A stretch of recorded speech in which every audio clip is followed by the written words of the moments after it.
सुरक्षित करने का एक ही तरीका है और वो है भगवत भजन, भगवान का नाम। इतना नाम जपो, इतना नाम जपो कि वो नाम ही तुम पे कृपा करने के लिए विवश हो जाए, क्योंकि दूसरा कोई साधन नहीं नाम जप के अलावा। और जब नाम जप अधिक होगा तो सारे संकट भगवान अपने आप तुम्हारे दूर कर देंगे। देखो, मरण को अगर सुंदर बनाना है तो भगवान का स्मरण तो करना ही पड़ेगा। अगर स्मरण नहीं करोगे तो मरण दुखदायी हो जाएगा। इसलिए अपने मरण को सुंदर बनाने के लिए भगवान का स्मरण करो, भगवान का नाम लेते रहो, और इतनी तन्मयता से नाम लो, इतनी तन्मयता से नाम लो कि ठाकुर जी तुम्हारे बन जाए।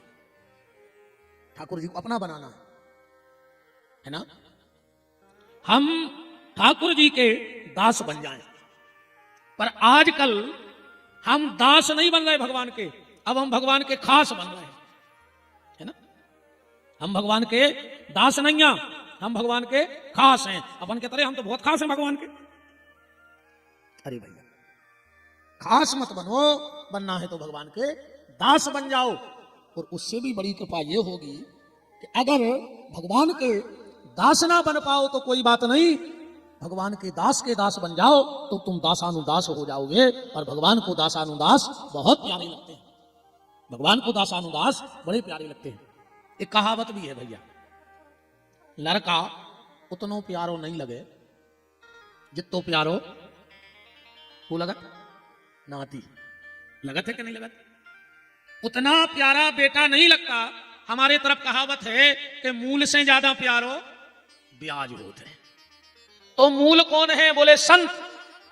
मूल कौन है? संत। तो ब्याज कौन है?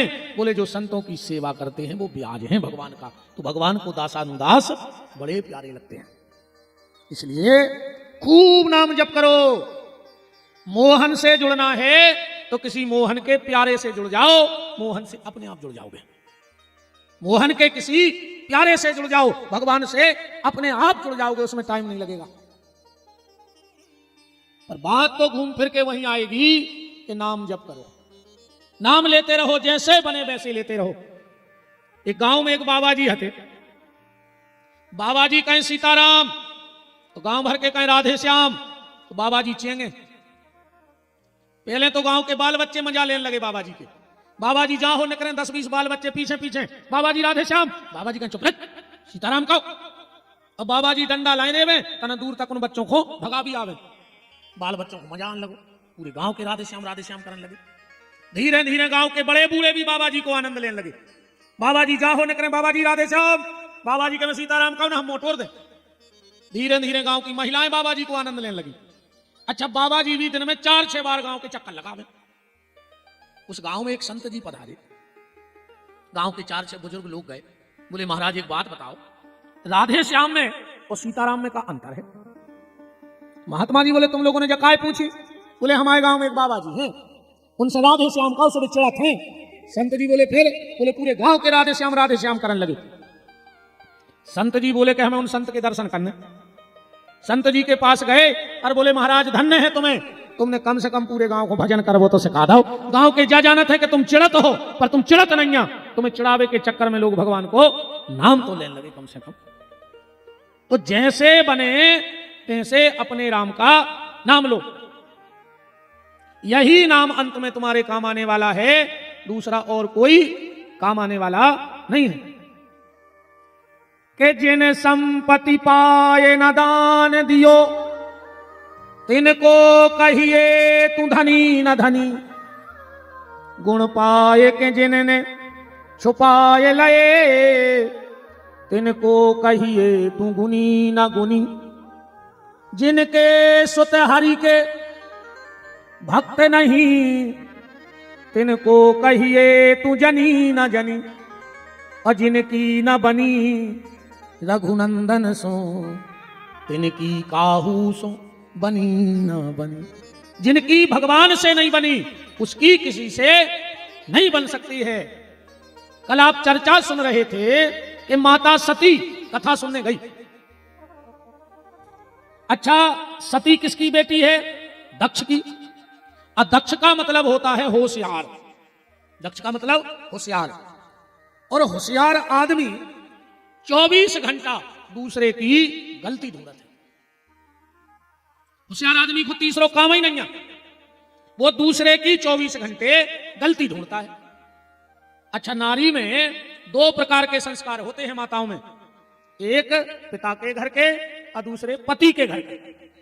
क्योंकि जिसके यहां 25 साल पली बड़ी है तो उस घर के कुछ तो संस्कार आएंगे कि नहीं आएंगे, और फिर पहुंच गई पति के पास तो उसके घर के भी संस्कार आएंगे। तो सती दक्ष की बिटिया है और भगवान शंकर की पत्नी है। तो जब पति के संस्कार उदय भय तो कथा सुनने चली गई। आज जैसे ही कथा में गई बाप के संस्कार उदय हो गए। दक्ष ने उठ के प्रणाम कर लो, दक्ष ने उठ के अगस्त जी ने उठ के प्रणाम कर लिया शंकर जी को। सती को मां तो ठनक गो कि जे का कथा करे पहले ही पांव पड़ने लगे, ये कथा नहीं कर सका। एक निवेदन है, जितने लोग पगड़ी टोपी तौलिया बांधे हैं निकाल लो, सब पैसे खोल लो। जितने भी लोग टोपा टोपी पगड़ी तौलिया बांधे हो खोल लो। हम बार बार कह रहे शंकर जी की पूजा कबों सिर पे कपड़ा डाल के न करियो, निश्चित पुराण की कथा सुनियो, वरना तुम्हारी औलाद गलत रास्ता पे चली, गारंटी है। हमने दूसरे दिन बिल्कुल श्लोक पढ़ के आपको बताया था पुराण का, याद होगा कि कभी भी शंकर जी को जल चढ़ाना, शंकर जी के मंदिर में जाना, शिव चालीसा का पाठ करना, शिव पुराण की कथा सुनना, कभी भी सिर पे कपड़ा डाल के नहीं सुनना। तुम रो ही मनो भाभी हमने बताई थी। वृंदावन बिहारी लाल की।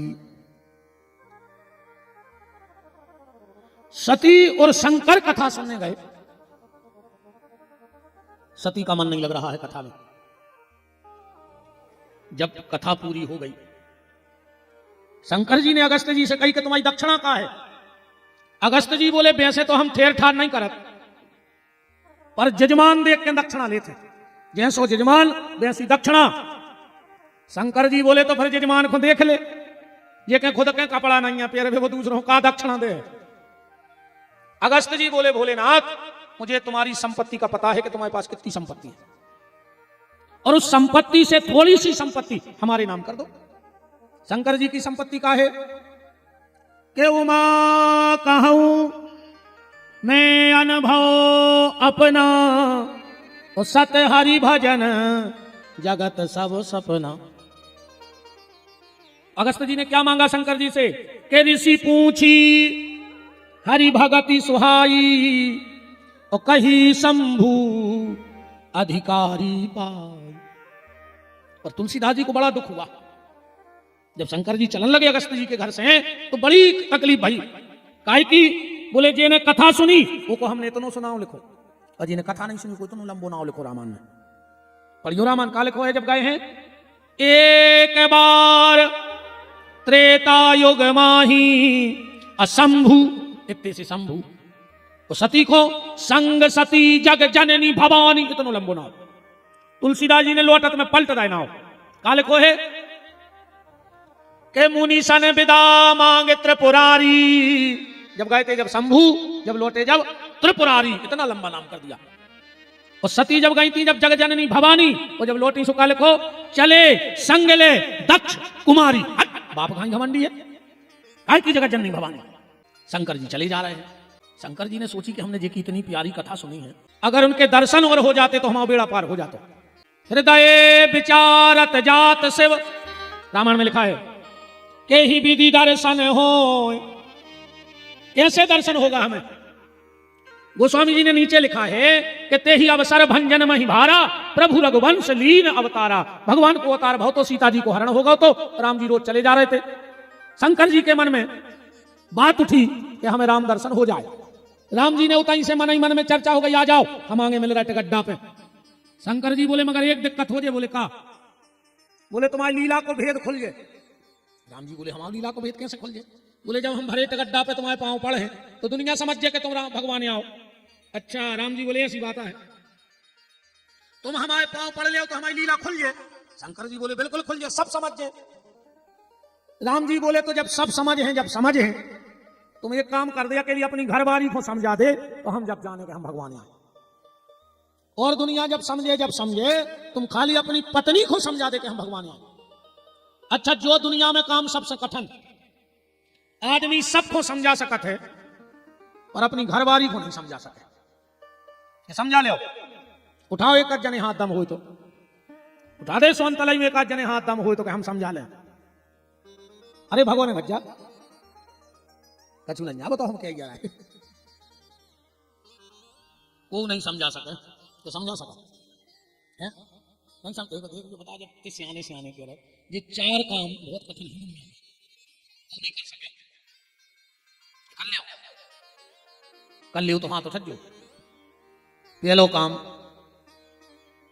हाथी को कोली में को बैठा सकत, मच्छर को कपड़ा सिलवा सकत,